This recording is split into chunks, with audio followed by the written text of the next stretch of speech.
প্রেত চক্র।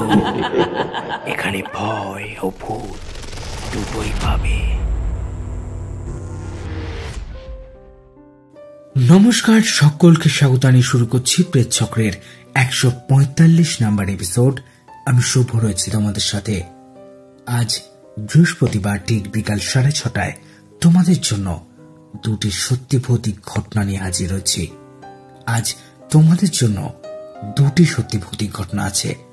প্রথম ঘটনাটা একজন ব্যক্তি তার গ্রামের বাড়িতে ফেরার সময় তার সাথে ঘটে কিছু ভয়ঙ্কর ঘটনা।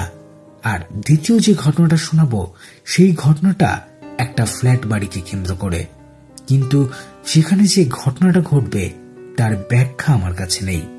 ঘটনাটা তোমরা পুরো শুনে দেখো, আশা করছি তোমাদের ভালো লাগবে। যদি ভালো লাগে তাহলে প্লিজ লাইক করে দেবে, কমেন্ট করে দেবে আর শেয়ার করে দেবে এপিসোডটাকে বেশি বেশি করে বন্ধু বান্ধব আত্মীয় স্বজন সবার কাছে। আর যদি আমাদের চ্যানেলে নতুন হও, আমাদের এই ঘটনাগুলো শুনে যদি তোমাদের ভালো লেগে থাকে তাহলে প্লিজ আমাদের চ্যানেলটা সাবস্ক্রাইব করে নোটিফিকেশন বেলটা অন করে দেবে, যাতে এই ধরনের ভিডিও যখনই আমি আপলোড করব সবার প্রথম তোমাদের কাছে আমার এই নোটিফিকেশনটা পৌঁছে যেতে পারে। আজকে দুটি ঘটনাই বেশ জমজমাট হতে চলেছে। তার মধ্যে প্রথম ঘটনাটা বেশ ভয়ের। স্টোরি সিলেকশনে পূজা, সাউন্ড গ্রাফিক্স এবং ঘটনা পাঠে আমি শুভ। চলো আজকের প্রথম ঘটনা দিয়ে এপিসোডটা শুরু করা যাক।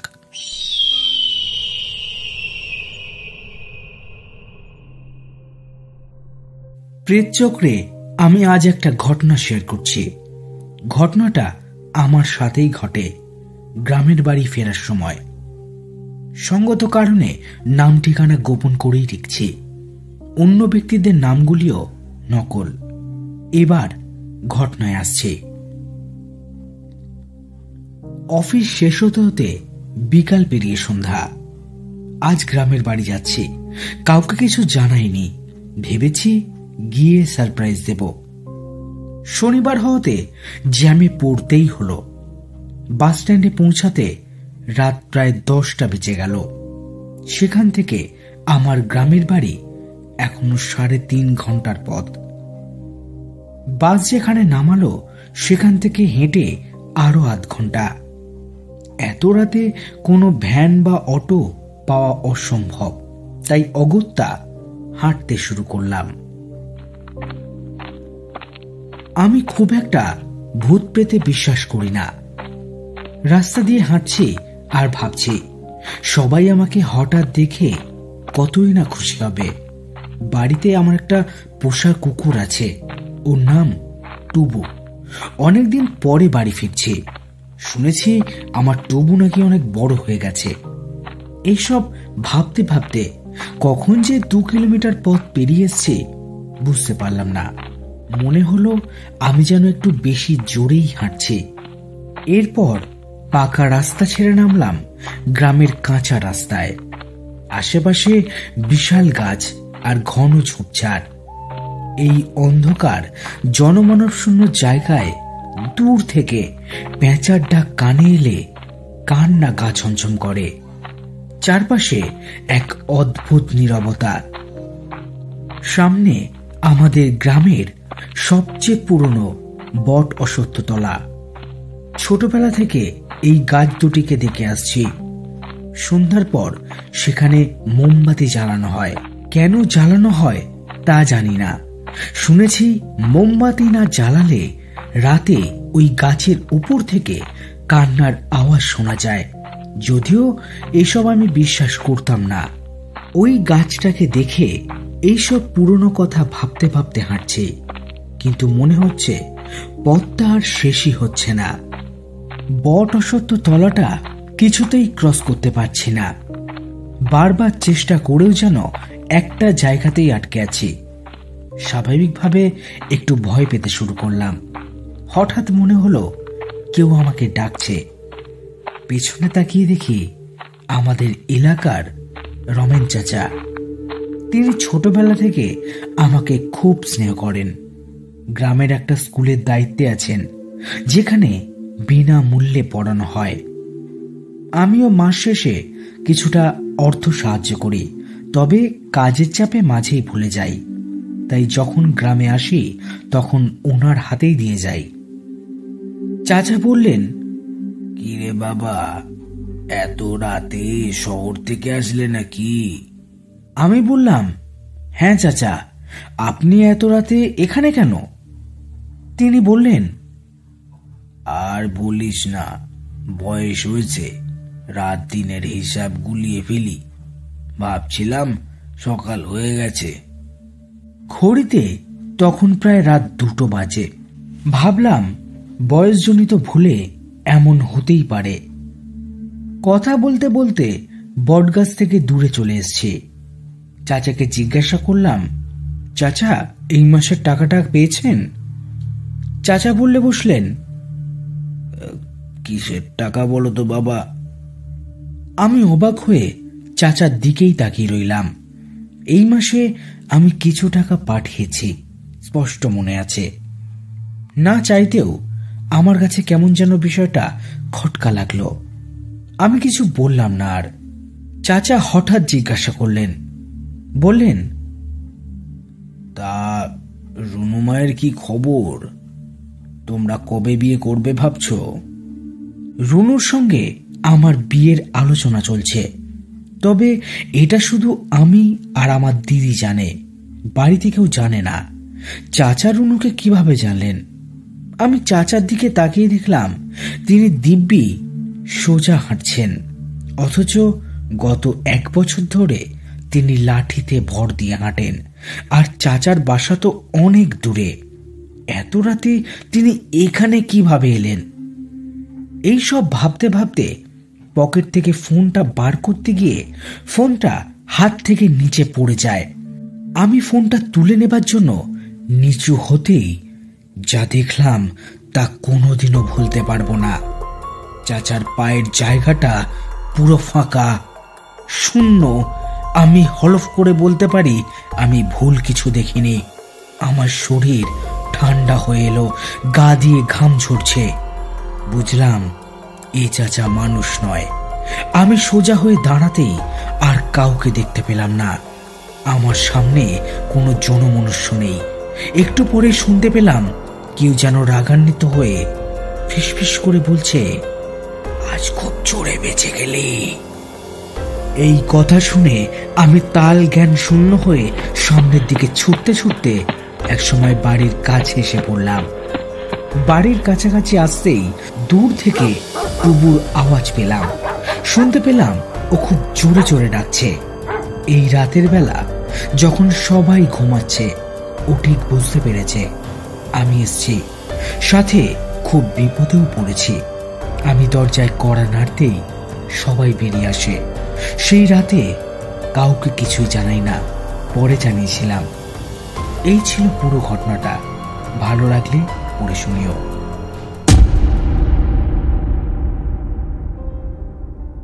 তাহলে কেমন লাগলো আজকের প্রথম ঘটনাটা? আশা করছি আজকের প্রথম ঘটনাটা তোমাদের বেশ ভয় লেগেছে। যদি তোমাদের ঘটনাটা ভালো লেগে থাকে তাহলে আশা করতে পারি এতক্ষণে তোমরা লাইক করে দিয়েছো, কমেন্ট করে দিয়েছো, শেয়ার করে দিয়েছো বন্ধু বান্ধব আত্মীয় স্বজন সবার কাছে। আর এই ঘটনাগুলো শুনে যদি তোমাদের মনে হয় তোমাদের কারোর কাছে এইরকম কোনো সত্যি ভৌতিক ঘটনা আছে, হতে পারে সেটা তোমার নিজের সাথে ঘটে যাওয়া ঘটনা বা কারোর মুখ থেকে শোনা ঘটনা, সেই ঘটনাগুলো কেন লুকিয়ে রেখেছ, চটপট আমাদের কাছে লিখে বা ভয়েস রেকর্ড করে মেল করে বা হোয়াটসঅ্যাপে পাঠিয়ে দিতে পারো। মেল আইডি pretchakro23@gmail.com অথবা হোয়াটসঅ্যাপ যদি তোমরা করতে চাও, হোয়াটসঅ্যাপ নাম্বার ডেসক্রিপশনে দেওয়া আছে, সেখানে গেলে তোমরা সমস্ত লিঙ্ক পেয়ে যাবে। আজকে আরো একটা ঘটনা আছে, চলো সেই ঘটনাটাও শুনে নেওয়া যাক।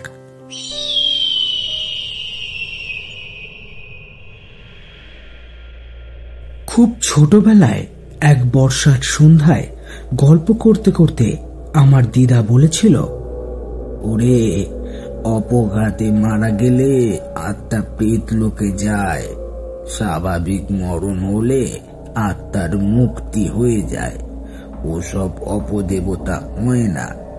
আর অতি আপনজনও অপঘাতে মারা গেলে ওদের অতৃপ্ত আত্মা নিজের লোকেদের কোনো ক্ষতি করে না, শুধু কখনো কখনো আশেপাশে ঘোরে।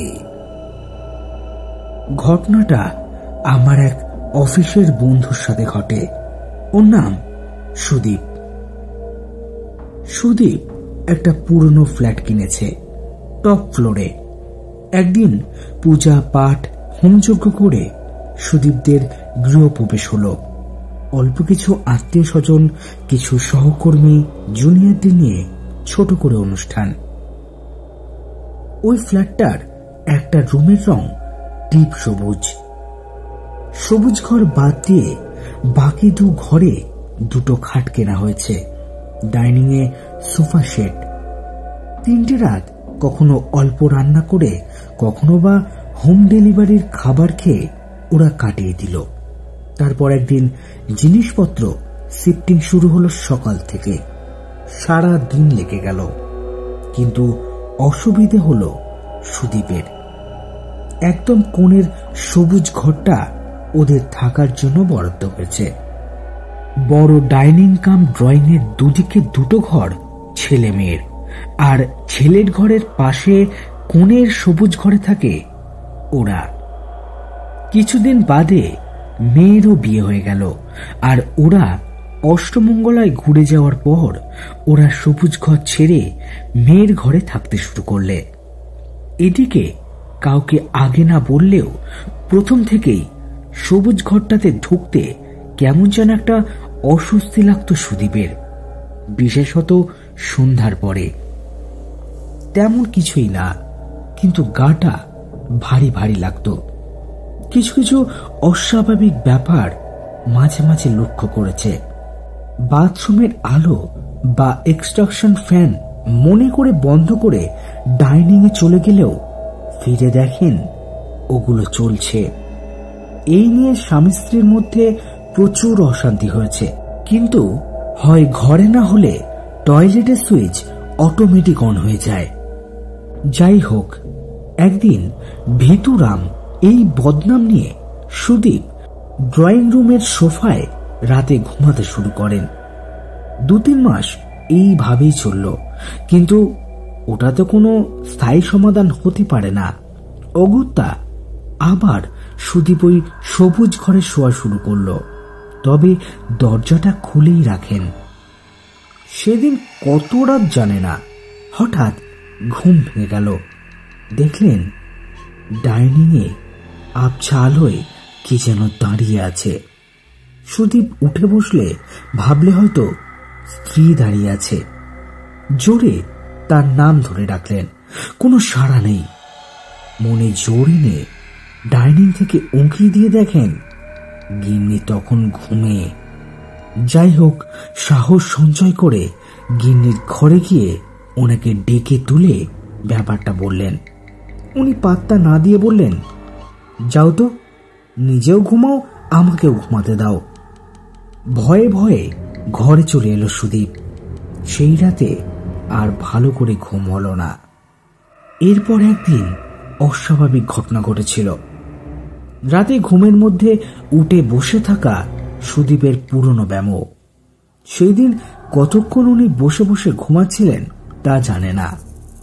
হঠাৎই একটা চীনা কণ্ঠস্বর শুনতে পেলেন।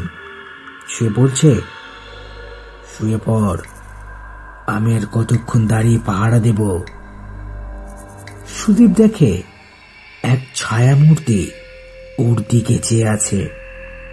শুয়ে পড়ে সুদীপ। শোবার আগে ওই ছায়ামূর্তির দিকে একটা হাত বাড়িয়ে দিলেন। তারপর এই 5 বছর হলো আর ওই রকম কিছুই ঘটেনি।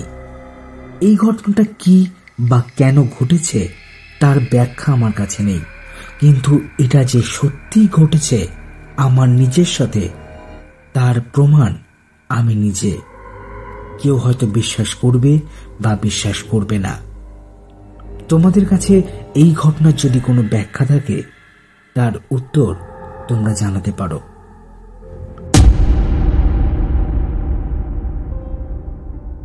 তাহলে কেমন লাগলো আজকের শেষের ঘটনাটা? আশা করছি আজকের শেষের ঘটনাটা তোমাদের বেশ ভালো লেগেছে। এই ঘটনাটা তোমরা যারা এখন শুনছো, যদি তোমাদের কারোর সাথে এই রকম ঘটনা ঘটে থাকে তাহলে তোমরা কমেন্টে জানাতে পারো তোমাদের মতামতটা। এই ঘটনাটার ব্যাখ্যা অ্যাকচুয়ালি আমার কাছে কিছুই নেই। তোমাদের কি মনে হয় সুদীপের সাথে ওই রাতে কি ঘটেছিল? আজকের প্রথম ঘটনাটা তোমাদের আশা করছি ভালো লেগেছে, দ্বিতীয় ঘটনাটাও আশা করছি তোমাদের ভালো লেগেছে। আজ আমরা 145 নাম্বার এপিসোড করছি, আর 5টা এপিসোড পরে আমরা 150 নাম্বার এপিসোড করব প্রেতচক্রের আসরে। আর আশা করব তোমাদের কাছে থাকা এই রকমই সব ঘটনাগুলো আমাদের কাছে লিখে বা মেইল করে তোমরা পাঠিয়ে দেবে। কিভাবে পাঠাবে? pretchakro23@gmail.com মেইল করতে পারো, অথবা হোয়াটসঅ্যাপ করতে পারো। আমাদেরকে হোয়াটসঅ্যাপ নাম্বার ডিসক্রিপশনে দেওয়া আছে, সেখানে গেলে সমস্ত লিঙ্ক পেয়ে যাবে। আর একটা কথা সবসময় মনে রাখতে হয়, প্রেতচক্র কোনো কাল্পনিক বা অলৌকিক ঘটনাকে সমর্থন করে না। প্রেতচক্রের কাজ শুধুমাত্র তোমাদের এন্টারটেইন করা। বিশ্বাস করা বা না করা সম্পূর্ণ তোমাদের ব্যক্তিগত ব্যাপার। তোমাদের সবাইকে অসংখ্য ধন্যবাদ এতক্ষণ ধরে আমাদের এপিসোডটাকে শুনবার জন্য। তাহলে আজকের এপিসোড এইখানেই শেষ করছি। দেখা হচ্ছে সোমবার ঠিক বিকাল 6:30 আরো নতুন নতুন কিছু ভয়ঙ্কর ঘটনার সাথে। ততক্ষণ তোমরা ভালো থেকো, সুস্থ থেকো, প্রেতচক্রের ঘটনাগুলো শুনতে থেকো। আর অবশ্যই যদি ঘটনাগুলো তোমাদের ভালো লেগে থাকে তাহলে প্লিজ এপিসোডটাকে লাইক করে দেবে, তাহলে আমি আরো মোটিভেটেড ফিল করব।